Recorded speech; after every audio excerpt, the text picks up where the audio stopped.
I used to be very fascinated with the subject of death, the subject of what happens after the state of so-called death. And from a Christian perspective, I started studying it when I was a kid. I was probably like about 11 years old. And I got this book. It was called Hell. Literally called Hell. And it was written by this Christian pastor. And he described people that went to hell and came back. He had factual proof that there was such thing as a hell. Even so much to the point where they had some equipment. I remember reading this as a kid. And they were able to, some kind of way through some type of equalizer equipment or some type of audio equipment, were able to tap into another realm. And when they were able to tap into that other realm, they were able to hear conversations and things like that of people that were dead. That was basically like, I would do anything to come back to the earth and do right, and do this and do that. They were dead. And they went to hell. However, on a positive level, I started studying other teachers, specifically like teachers of the Nation of Islam, 5% Nation. They taught that there was no such thing as life after death. And that really didn't sit right with me for a long time. Even when I was in those groups, I never really believed it. Honestly, I'm not going to lie. And they would say that different teachers like Elijah Muhammad taught there was no life after death. However, I never saw it referenced specifically when he said that. But if he did, when I started researching the teachings of Hinduism, I started to find out why he said that. And that's what I want to kind of get into. It's a lot of things they keep from us. I was able to contact someone yesterday that I believe is over 200 years old. And I sat last night, all night, with this particular person in a deep meditation and got a bunch of information from this particular individual that's like over 200 years old. One of the first things he explained to me is that it's actually two of them. One was a female, one was a male. But I want to speak about the male right now. I'll talk about the female aspect and I'm a little bit more presentable. Because, when you start teaching the female, that's the first thing they're going to look at. They don't really care about what you're saying. They're like, if you ain't really got, you know what I'm saying? Like, where you at? You outside? Okay, I want to be, in a better scenario. But I'll build on this episode. But this is just a brief foundation for it that actually stemmed from this other video I did called So What Happens When We Die. You should watch that video.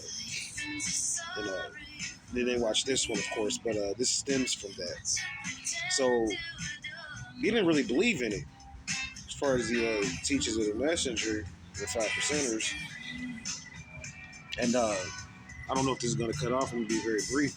So he didn't believe in it, in life after death. He believed that there was pretty much, this was it. And they got into preserving the body so that they could, live long. And they came up with methods and ways of sustaining their health, let's put it that way. He talked about how people that he met, they were like scientists that were like over 200 years old, that had their full mind, that were able to do the same stuff that someone that was, 16 could do through 200. And I didn't believe this stuff at first. This is stuff that Elijah Muhammad talked about secretly. And then some of the Hindus going to it. However, I met someone yesterday, and it was just amazing because he was telling me, first thing he asked me was in the state of meditation, he was like, this was in real time, but I first contacted him in the state of meditation and I met him in real time. When I saw him in real time, what do I mean by this? He was sending me messages before I actually met this person. I don't know if he knew he was doing this or not. Because your brain is able to send out communications from the subconscious realm without you thinking about it. So I don't know if he was able to know this or not, but the bottom line is he asked me when I finally met him in real time, was it daylight outside or was it dark? Mind you, we both were outside. We both could see. He explained to me how he could not view things the way that I view things. because of his age. He took on several bodies, is what I'm about to get into, and sustaining himself to be over 200 years old. This is something you need to think about. So it's like, are we limited? I'll just like let you think about it for right now. But you need to think about that. Do you own your body first and foremost? Secondly, are you limited to it? Oh yeah, do you own your body parts? There was a body parts exhibit in Cincinnati, Ohio that was deep. And I went through it and saw some stuff that people ain't ready for, I'm telling you. And they got copyrights on body parts. So it's like, do you own your body parts? You do or don't? Is there a lease on it? Who owns it? Is it a way for you to transition into several different bodies and actually influence them as avatars? And in doing that, can you make your life, or can you reverse your life? It's the stuff that he said he did and had to do to sustain himself to be able to make it to that particular age. And when he presented himself to me in physical time, I don't know how conscious of this stuff he is, because on the subconscious realm, he's very descriptive. But on the conscious realm, when I met him, he wasn't descriptively speaking in code. And I don't even think he knew for sure that he contacted me. So I'm still trying to figure out how this stuff works, I guess is what I'm saying. As far as on the conscious realm, are you really conscious of who you're talking to when you see them? Because he couldn't see me. Obviously, he couldn't see through his eyes. He couldn't even see if it was dark or light outside. So obviously, he had another eye installed, first and foremost. So there's ways for you to preserve your body and update your body. And it goes into the visa program that I spoke about. And it actually ties into monetization and units. So I'm here to teach you stuff that you heard about in religion that you don't know how to do it. You're like, how did they do it?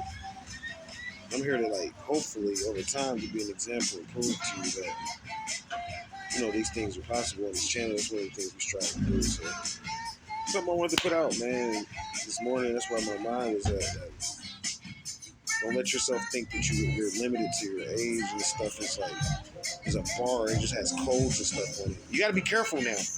You can die quick. I ain't saying that now, but yeah, if you are skilled at coders, you can update your age and reinstall aspects of your body, and even experience a virtual reality of like a group of people that, say for instance, if they're having fun, eating food, enjoying stuff, and you're not, you can still have fun and feel that joy.